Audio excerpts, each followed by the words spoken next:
What's up, Keep Pounding crew? We're back today with another video. Keep pounding. Today's topic is mentality in the part 3 of the 5 video series for why the 2014 and 15 Panthers were setting the bar for our future success as a franchise. If you like the video, if you like the channel, if you like the streams, hit that like button, hit that subscribe button, hit that bell, select all, leave a comment down below if you feel like doing so. And don't forget to check out the Keep Pounding Facebook page in all caps for in-game posts, polls, opinions, and reactions to NFL news, as well as scheduling for this year. Let's dive on in. Alright, so mentality. In order to have a successful team, you first need to have the right mentality. Half the game is exactly that. It's a mental game. The management and coaching staff knew that they had a team that they could make a run with. They didn't settle when they created the roster, but rather enhanced it. The confidence continued to the players who had self-discipline both on and off the field. They understood the playbook. They understood where they were supposed to be and what they were supposed to do. And why. They improved on it daily. They understood what it took to get them to the next level. With that comes focus and determination. These are the standards Panthers players and coaches strive to achieve today. When you look back at the old games, you see the multiple examples of that. I use again the NFC Championship game against the Cardinals because that is the best example of how we played 4 whole quarters of real Panthers football. And I mean men's Panthers football. Till the 0-0. Not the typical settle for this, settle for that mentality that we had since then. But we were focused on winning and we didn't accept anything less. That's the mentality you have to succeed in the NFL, and it could be just one player, but in order for the team to keep winning, all of them need to have that mentality. And it doesn't just stop off on the field, it could be off the field as well with pressers and what you do with the community. The fans were a huge part of it as well, with mentality-wise. We were positive, we were encouraging, we were very on board with this whole train. So it's all sections working together. They respected each other, and in turn the coaches respected them. The biggest thing out there is how much the coach is making versus the players, and Ron Rivera at the time knew how to get the most out of his players and get them to all respect him. And that's the biggest thing. They didn't look at the price tag of how much they were all getting paid and all of that. They were looking at how are we going to work day in and day out, every single day, putting in that work, putting in that hot sweat and tears, to get to that next level and keep winning. They were willing to give 110% on every play until that clock hit 0-0s, and you could tell. You knew exactly what to expect when you watched them on the field. That is mentality. Ladies and gentlemen, that is mentality. As fans learned to expect that every game, it got so much more fun to watch because of that reason alone. The children they went to see at the children's hospitals, the work they did in the community, and their love for the game motivated them to work harder and train harder for these kids, for these people that they met, for this community, for this Keep Pounding group that we have today. That was part of the success as well. The phrase "keep pounding" is everywhere in the stadium, and even on their jerseys. The fans repeat it every game in every way possible. That reminds them that no matter how tough things got in these games, they had to keep pounding through those challenges and keep fighting and win. And I think one of the most memorable ones was the Indianapolis Colts game when they were fighting through a monsoon. And we played that game to overtime and won in a monsoon.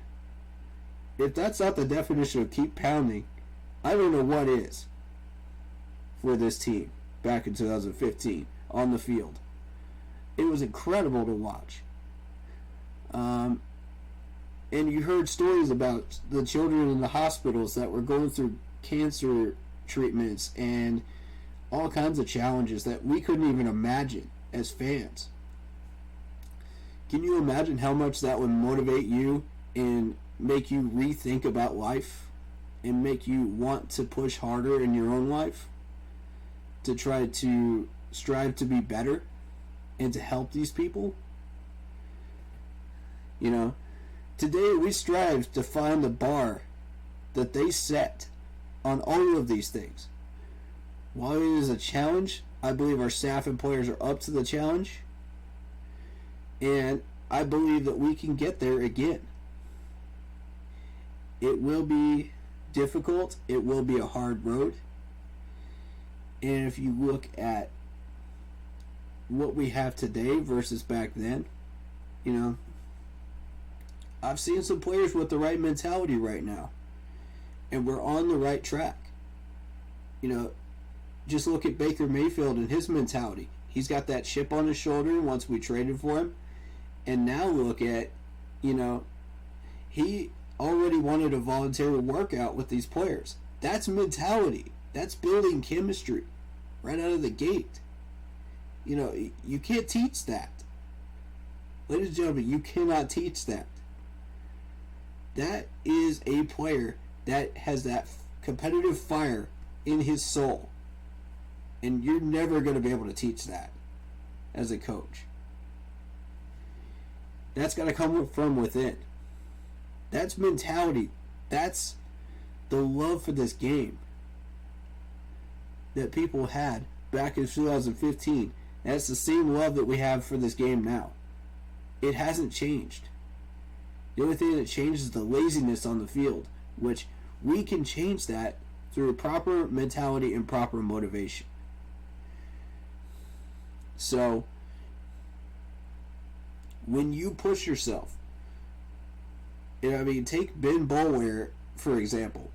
And no one's even going to think about Ben Boulware. Everybody's forgotten about this dude.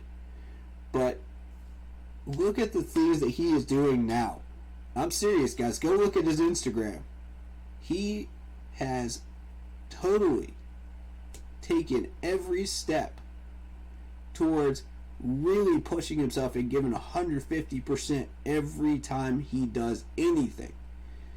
Whether it be workouts, whether it be strengthening, whether it be running, whether it be triathlons, whatever it may be.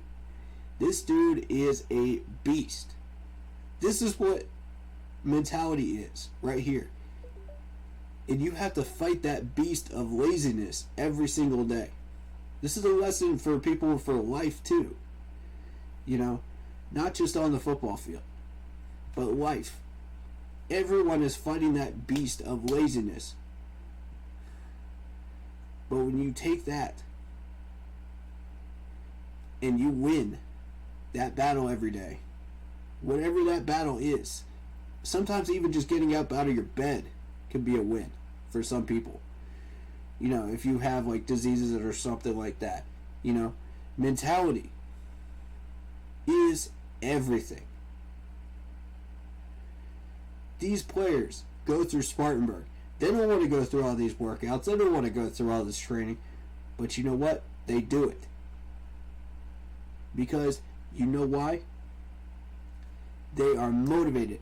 They have that mentality that they know they can get stronger, faster, hit harder, play harder, and do what they need to do to win. That's something you cannot teach. That has to come from within. And that is something that the 2014 and 15 team did exceptionally well with. So that's why it continues to be the bar, even today. Half this game is mentality. You know, if you think about Luke Kuechly shutting down 2/3 of Peyton Manning's audibles during that first half of the Super Bowl. You think he did that just by sitting on his butt? No. Mentality. This dude wanted to get smarter. He wanted to get better. He wanted to get those wins and underestimate his opponent. That's what mentality does for you.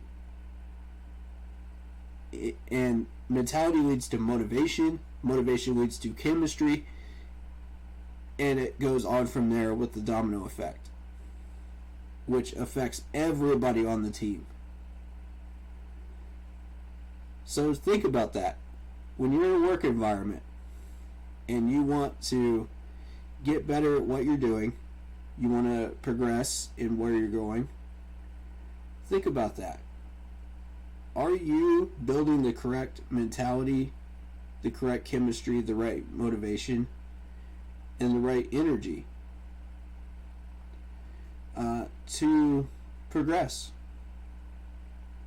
That's where it starts, is the mentality. Keep that in mind, folks. We are trying to create that again in Carolina. It's tough. It's not going to be easy. But it is doable. I believe. Keep pounding.